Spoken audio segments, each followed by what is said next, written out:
السلام علیکم دوستو، میں ہوں ایاز علی اور آپ دیکھ رہے ہیں ایاز انفارمیٹیو چینل۔ میرے دوستو، میرے پاس ورک سینٹ 5855 مشین ہے جو کہ میں کافی عرصے سے استعمال کر رہا ہوں اور بہت اچھی چل رہی ہے، لیکن مسئلے مسائل بھی آ جاتے ہیں مشینوں میں۔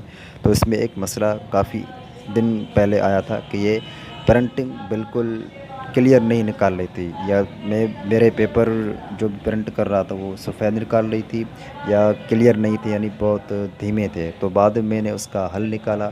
ایک چھوٹا سا مسئلہ تھا، میں نے اس کو سیٹنگ تو کی، لیکن میں نے سوچا کہ کیوں نہ اسی مسئلے کو دوستوں کے ساتھ شیئر کریں، تاکہ وہ بھی اگر ان کی مشین بھی خراب ہو جائے تو وہ اس چھوٹے سے مسئلے کو حل کر کے اپنی مشین کو ٹھیک کر سکتے ہیں۔ تو جیسا کہ میرے پاس ایک پیج ہے، اس کو میں پرنٹنگ نکالوں گا۔ اب یہ دیکھیے، یہ کیسے بالکل کلیئر ہے میرے پاس۔ اب اس کی پرنٹنگ نکال لی ہے۔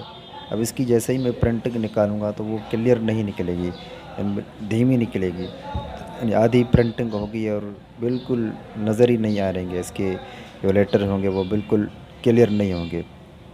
یہ کاپی ہو رہی ہے،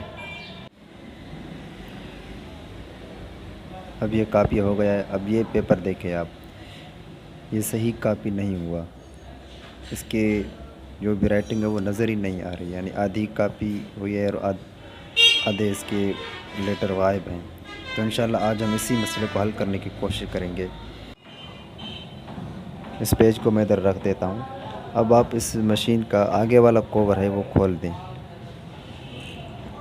یہ آگے والا کور۔ اب جب بھی ایسا مسئلہ ہو تو سب سے پہلے آپ کو کیا کرنا ہے، یہ جو آپ دیکھ رہے ہیں R2 کا باکس اور R1 کا باکس آپ دیکھ رہے ہیں، سب سے پہلے تو یہ چیک کرنا ہے کہ R1 اور R2 کے بیچ میں اسپیس نہیں ہو۔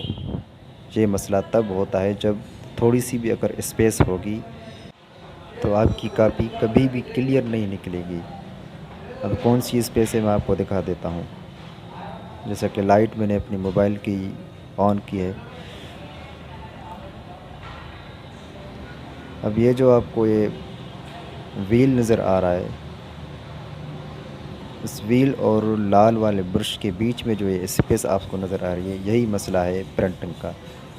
یہ ہو جاتی ہے کبھی کبھار، مشین کو ہم آگے پیچھے کر دیتے ہیں تو یہ اسپیس ہو جاتی ہے۔ اس کو بس سیمپل سا ہے، اس کو آگے کر دینا ہے اور اب دیکھیں اب یہ ختم ہو چکی ہے اسپیس۔ یاد رکھنا ہے کہ تھوڑی سی بھی اسپیس نہیں ہو، اگر بالکل تھوڑی سی بھی اسپیس ہوگی تو آپ کی پرنٹنگ کا مسئلہ، بالکل پرنٹنگ آپ کی دھیمی آ جائے۔ اگر مکمل اسپیس ہوگی تو آپ کی یعنی کاپی پرنٹنگ ہی نہیں نکلے گی، بالکل خالی پیج نکلے گا، آپ چیک کر سکتے ہیں۔ تو میں نے اس کو سیٹنگ کر لیا۔ اب ایک اور کاپی نکال کر آپ کو دکھا دیتا ہوں۔ انشاءاللہ اب کاپی بالکل صاف نکلے گی۔ اب ایک اور میں کاپی کر رہا ہوں۔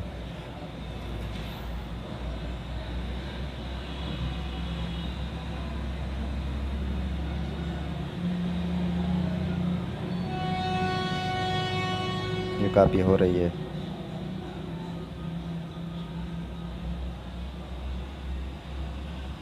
اب یہ پیج دیکھیں، یہ بالکل ہی کلیئر آ چکا ہے۔ وہی مسئلہ تھا، اس کو سیٹنگ کیا تو یہ پیج بالکل کلیئر آ گیا ہے۔ اب پہلے والا پیج بھی آپ کو میں دکھا دیتا ہوں، یہ دیکھیں آپ۔ اب یہ پہلے والا پیج تھا جو پہلے میں نے کاپی کیا، اور یہ بعد والا پیج ہے، یہ بعد میں نے کاپی کیا۔ تو یہی مسئلہ تھا۔ اب ضروری نہیں کہ ہر دفعہ اسی مسئلے کی بنا پر آپ کی کاپیاں صحیح نہیں نکلتی ہو، کچھ اور بھی مسائل ہیں، چند مسائل ہیں ایسے جن کو ابھی میں آپ کو تصویر کے تھرو بتا دیتا ہوں۔ سب سے پہلے تو یہی مسئلہ تھا اسی اسپیس کا، پہلے آپ یہی چیک کر لیا کریں۔ دوسرا مسئلہ اسی ڈرم کا بھی ہوتا ہے، کبھی کبھار ہمارے ڈرم کی وجہ سے بھی کاپیاں صحیح نہیں نکلتی، یعنی اس کو ہمیشہ آپ صاف رکھا کریں۔ ایک اور مسئلہ اس ٹونر کارٹریج کا بھی ہوتا ہے، یہ کبھی کبھار خالی ہو جاتا ہے اور ہمیں پتہ بھی نہیں ہوتا۔ تو آپ ان چیزوں کو چیک کر لیا کریں، ہو سکتا ہے آپ کی مشین انہی کی وجہ سے خراب ہوئی ہو۔ شکریہ دوستو ویڈیو دیکھنے کا۔